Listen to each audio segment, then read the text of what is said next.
Well, hey there, folks. Welcome back. Time to pour a cup of coffee and get into the real stories from around town. This is your weekly look at what really went down in Antigo. You know, the official reports are one thing, but we're here for the good stuff, the little details they leave out. And let me tell you, this week was a doozy. I swear, it's like we're living in two completely different places sometimes. You've got the Langlade County we see during the day, and then there's the one that comes out after dark. I mean, look at this. During the day, our officers are absolute saints, helping with funeral processions, getting someone's keys out of their car at Walmart, even checking on smoke detectors. Wholesome stuff, right? But then the sun goes down, and things get weird. Suddenly they're dealing with folks lingering at Castle Park, some guy running down 9th Avenue for who knows what reason, and gently suggesting to the crowd at the tap house that maybe it's time to walk home. It's a real Jekyll and Hyde situation. And of course, it just wouldn't be a week around here without our four-legged neighbors making some noise. So let's get to it. It's time for the Critter Report. So it was basically a jailbreak at the old farm this week. We had a whole dozen cattle making a run for it on State Road 52. 2 more cows were spotted on Grunberg Road. Oh, and a horse just decided to chill in somebody's yard over on County Road TT. And of course, a black lab was playing Frogger across US 45. You know, at least the cat was smart enough to just turn itself in at the safety building. But really, all of those guys, they're just the opening act for the main event. You all know what I'm talking about, our state's most famous and frankly, most hazardous mascot. Yep, at least 3 car versus deer incidents reported. It's just a fact of life up here, but yikes, keep your heads on a swivel, people.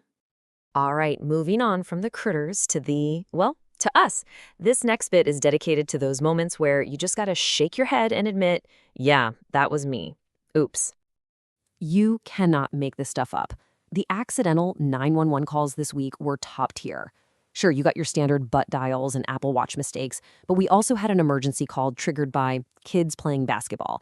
And my absolute favorite, a leaf blower. How? How does a leaf blower call 911? I really need to know. Okay, but here's a little story to warm your heart. A call comes in for a gas drive-off on Superior Street, and you're thinking, oh boy, here we go. But get this, a little while later, the driver came right back and paid for the fuel. Just an honest mistake. See, people are still good. We love to see it. And it seems like everybody misplaced their keys this week. I'm serious. We had lockouts at the Walmart, then over at Wagner Shell, and at the Kwik Trip on 64. So if that was you, hey, you weren't alone. It was just one of those weeks. Okay, let's get into the night shift. This is the stuff that happens after the streetlights come on and things get just a little stranger. You are not gonna believe some of this. Bless this town's heart, really. Over on Freiburger Avenue, officers find a car just sitting there, unlocked, with the keys right in the ignition. Now, it turned out a friend was just borrowing it, but still, wow, that's a level of trust you don't see everywhere.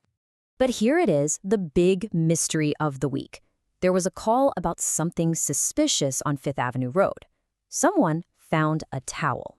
Okay, fine, but this towel was wrapped around something, and well, let's just say it had a very, very foul smell. So the officers checked it out, thinking it was probably a dead animal. But the report, it just ends there. No conclusion. So the mystery of the stinky towel of 5th Avenue Road lives on. What wasn't it? We may never find out. All right, you've waited long enough. It's time. This is the part of the show where we get into the real drama. Let's spill the tea. So we had a little bit of everything.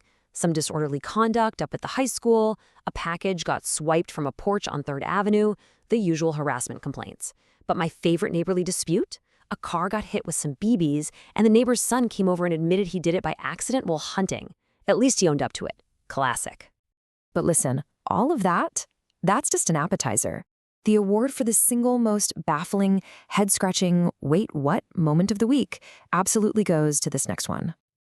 I'm not kidding. Somebody walked into the Langlade County Safety Building, right up to an employee, and asked if someone was planning their funeral. Just let that sink in. I have a million questions. Are they okay? Whose funeral? Why there? We don't have any answers, just wow, what a story. So after a week filled with runaway cows, mystery towels, and funeral questions, what's the lesson here? What did we all learn? Well, it's time for some friendly advice. Here's the moral of the story, folks. Lock your car, but maybe not if you live on Freiburger. Always, always watch for deer. And for the love of all that is holy, please keep your phones away from leaf blowers and basketballs. That's it for this week, everyone. Stay safe, Antigo, and never change.